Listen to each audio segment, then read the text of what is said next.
For more, we'll cross now to our correspondent in Kyiv, Gulliver Cragg. Good morning, Gulliver. So it sounds like those power outages are still ongoing then.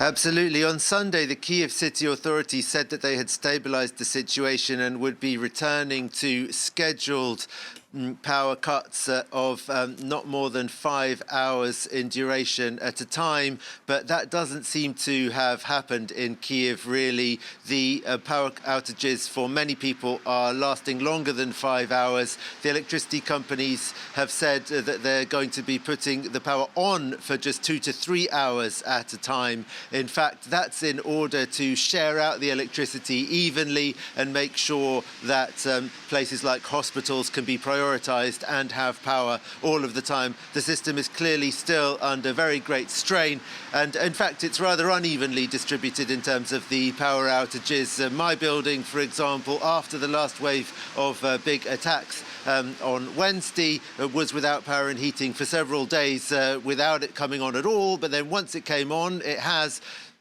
touch wood, stayed on.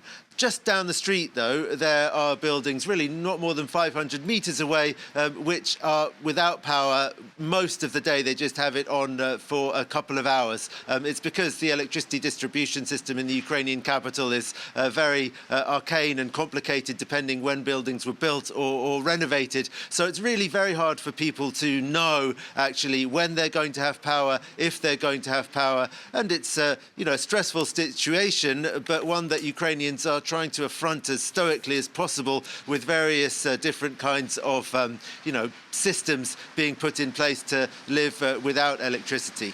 And adding to the difficulties of trying to plan for or just knowing when you're not going to have difficulty, Gulliver, is the government warning of even more imminent strikes on the energy infrastructure to come. Yes, I mean, it seems to be a consensus opinion in Ukraine that it's not a question of if, but of when the next wave of attacks on electricity infrastructure will come. Natalia Humenyuk, the spokeswoman for the Ukrainian military in the south, was saying yesterday that they are observing ships being deployed in the Black Sea with cruise missiles on board. The Institute for the Study of War, the Washington-based think tank, says that they are expecting Russia to launch its next wave of attacks sooner rather than later in order to keep up the tempo and keep basically depriving, Ukrainians of electricity and causing more problems before the repair companies have time to really finish their repairs. Gulliver Cragg in Kyiv, thank you very much.